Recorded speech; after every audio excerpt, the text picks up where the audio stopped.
Shalom, shalom, amados. Vamos orar juntos? Você deve ter ouvido a expressão, ô seu pobre de espírito. A gente sempre ouve isso, né? E a gente interpreta aí pobre de espírito como uma pessoa, ah, com alguma deficiência, né? Alguma dificuldade. Mas quando a gente vai lá para a Bíblia, lá em Mateus, capítulo 5, e a gente vê, né, o Sermão do Monte, logo no versículo 3, Jesus disse: Felizes as pessoas que sabem que são espiritualmente pobres, pois o reino do céu é delas. Então, pobreza de espírito, amados. Eu sou pobre de espírito. Eu preciso da presença de Jesus para me preencher, para me resgatar, para me salvar, para me ensinar, para que eu seja cheia da presença dele, da graça dele, para que eu possa transbordar. E se eu me achar rica de espírito, eu já sou suficiente, isso me basta? Não.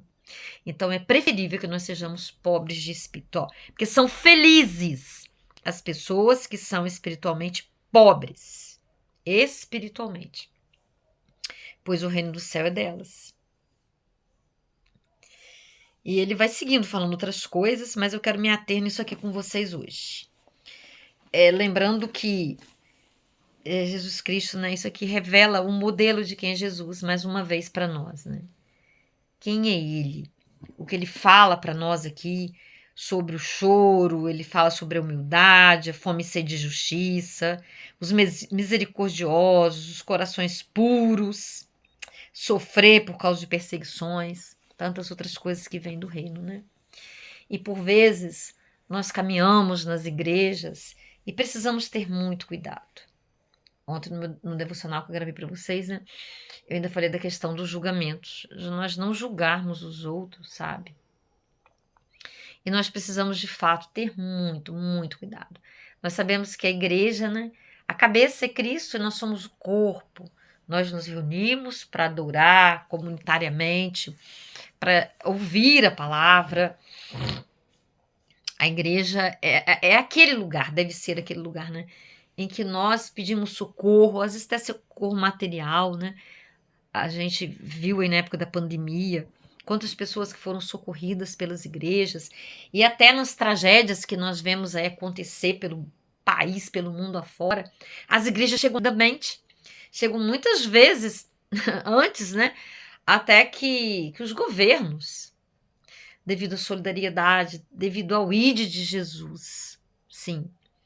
Mas nós sabemos também que muitas vezes há algumas falhas. Porque nós somos a igreja. Eu sou a igreja de segunda-feira, né? Eu vou na igreja, a igreja não é nada se for aquelas paredes vazias sem as pessoas.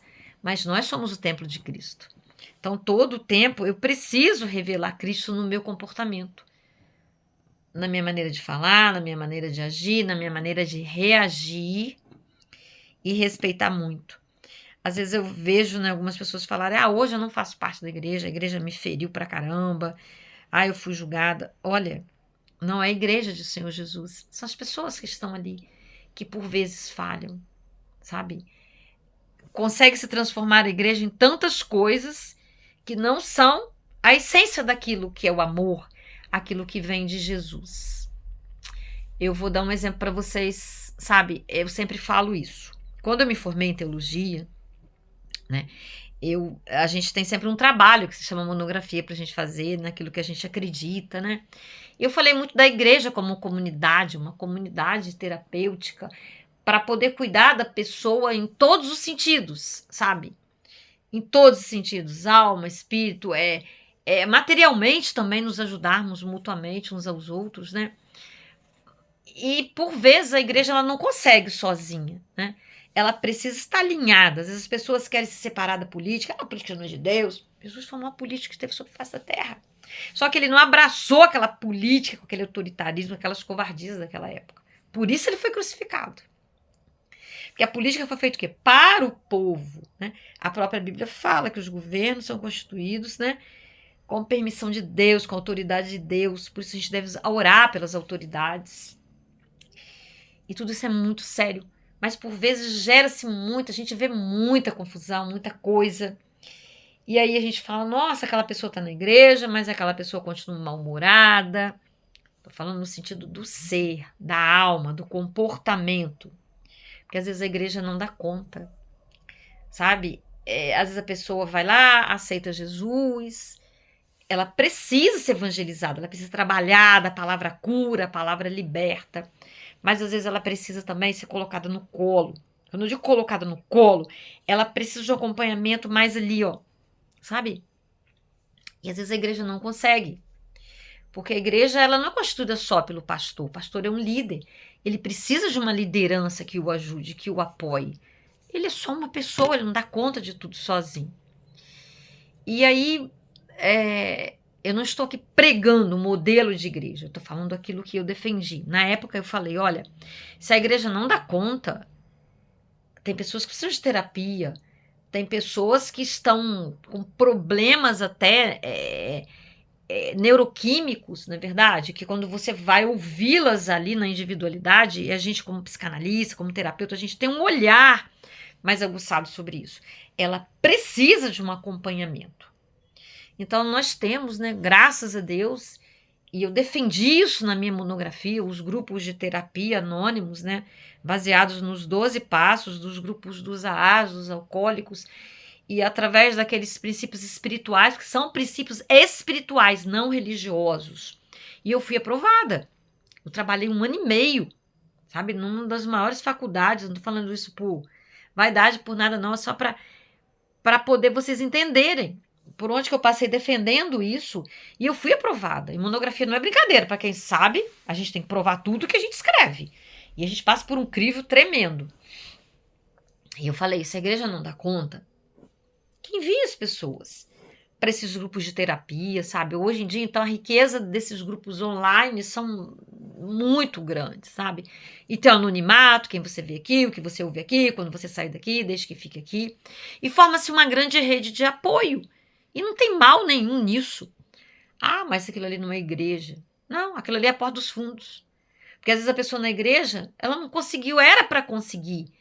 A pessoa não conseguiu porque a igreja talvez não tenha conseguido, devido a isso que eu falei para vocês. O pastor sozinho, ele às vezes não dá conta, sabe? De pegar pessoas que precisam estar ali mais para serem cuidadas diariamente. Ele tem um rebanho, ele tem que cuidar de todo mundo. É desafiador, amados. É desafiador demais tudo isso. Então, nós lançarmos mão, sabe? Essa ajuda por aí, que vai ajudar terapeuticamente as pessoas, né? E deixando bem claro que isso não é exatamente a igreja, mas pode ser um braço para ajudar a igreja, para poder resgatar uma pessoa que precisa falar, que precisa de acompanhamento, precisa de uma terapia.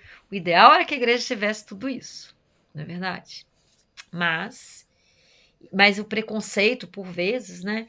Eu, por exemplo, quando eu passei por tudo, eu fui defender tudo isso aí, eu tive muita dificuldade com a minha liderança local.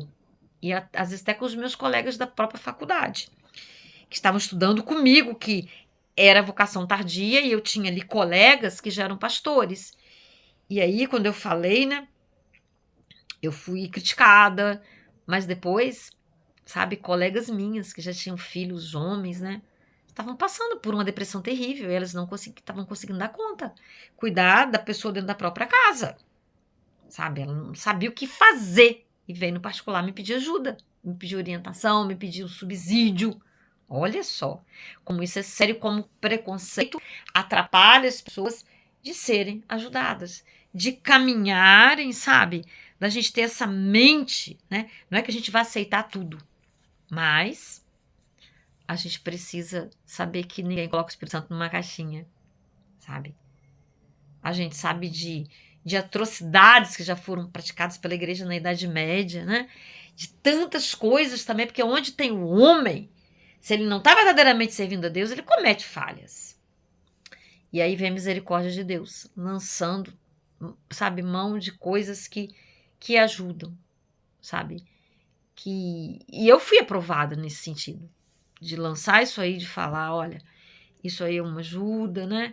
E eu terapeuticamente já usei essa metodologia, sabe, dentro segmentos da igreja para ajudar aquelas pessoas dependentes químicos, e foi muito bom, sabe? Porque é com base bíblica. Você vê ali tudo. Quando eu fui estudar para lançar isso aí, eu tive que ir a fundo. E os primeiros a lançarem isso aí, foram os primeiros alcoólicos, né? Eles leram a Bíblia várias vezes. E a gente acompanhando os passos dele, a essência dos 12 passos, você vê ali a Bíblia pura ali dentro. Há de se ter cuidado também, né? Porque onde o homem coloca a mão, né? Tem que se ter cuidado. Porque nós somos humanos. Nós precisamos vigiar muito, cuidar muito. Eu sei que muitas pessoas vão ouvir isso aqui e dizer, ela tá ficando, tá viajando. Tudo bem. Não tem que concordar comigo. Ninguém tem que concordar comigo. Para você concordar comigo, você tem que ouvir Deus. E ele vai te falar, né? Mas ouvir mesmo, né? E talvez ele fale, isso aí não é para você. Não é para você, pode não ser mesmo. Ninguém é igual, a diversidade é muito grande.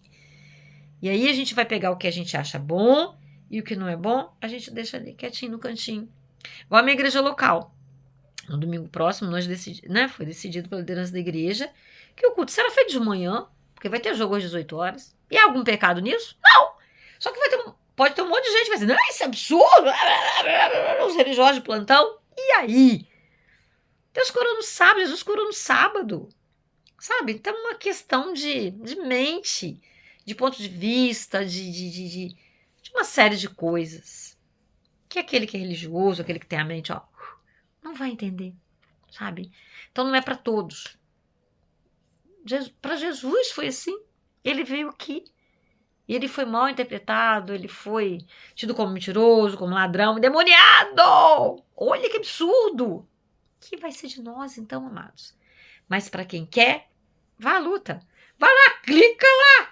Grupos de 12 passos baseados nos alcoólicos anônimos. Você vai achar para compulsão alimentar, você vai achar para problema com sexualidade, você vai achar pessoas que jogam, compulsividade para jogar. A última vez que eu pesquisei eram mais de 120 grupos. Sobreviventes de incesto anônimos, problemas emocionais. Mulheres que amam demais. É grupo para tudo. Mas por quê? Porque as pessoas com as mesmas dificuldades, falam as mesmas linguagens, conseguem se apoiar. E ali não é uma igreja, não é um grupo religioso. Mas sabe o que é mais lindo daquilo ali? O primeiro passo você admite, o segundo tá ali. Você não vai sarar se você não tiver fé, se você não depender de Deus, mas não te prega o Deus. Não se discute religião, mas você precisa crer que existe uma força maior do que você. E essa força, a base dela é o amor. Para mim fica tudo muito claro, não tem confusão nenhuma. E é maravilhoso. Então, amados, felizes os pobres de espírito, aqueles que sabem que precisam de ajuda e procuram essa ajuda, porque Deus vai lançar as ajudas, ele é maravilhoso, ele é lindo, ele não tem como falar dele. Não tem, nunca vou conseguir. Então deixa que o Espírito Santo fale para você. Antes de você sair daí, compartilhe com muitos. Curta, deixe seu. Isso ajuda o canal. Isso ajuda a chegar a outras pessoas que estão desesperadas, sabe? Que já foram em tudo. Já pagaram um monte de psiquiatra, Não que os psiquiatras e os psicólogos sejam incompetentes, não é nada disso. Mas é questão de identificação. Que bom que existam tantas saídas para as dores humanas. A primeira delas é Jesus, a perfeita. Mas ele lança muitas coisas para nos ajudar. Porque ele é misericordioso conosco. Ele conhece a nossa natureza. Papaizinho lindo, querido, santo, justo. Eu não sou capaz de dar clareza. O senhor sabe disso. Então dê, Pai. Complete aquilo que me falta. Ajude essas pessoas a compreenderem, principalmente aquele que precisa. Muitos vão olhar que não vão precisar. Mas aquele que precisa, Deus, que só faça pelo seu poder, pela tua graça, pela tua bondade, tua misericórdia que nos segue todos os dias. Chegar àquele que precisa. E que encontre um coração, uma mente, Pai, que possa ser trabalhada por Ti. Só quer só ajudar, Deus. Só quer nos alcançar o tempo todo, todo o tempo. Só tão bom, tão lindo, tão perfeito, meu Deus. Me sinto até idiota falando isso. Mas só me entende, só sabe o que eu tô falando, Senhor. Ah, papai. Ajuda, papai. Continua ajudando, papai. Continua derramando, transbordando o seu amor tão lindo, tão... Não dá para expressar, Deus. Toma cada vida nas tuas mãos. Completa aquilo que me falta, Deus. Porque eu sou pobre de espírito. E todo aquele que admite que é pobre de espírito, só vem e ajuda. Enche, que a riqueza vem de ti, Deus. É o Senhor que nos enche, que nos enriquece espiritualmente. Muito obrigada, em nome de Jesus. Até o próximo vídeo. Um beijo no seu coração.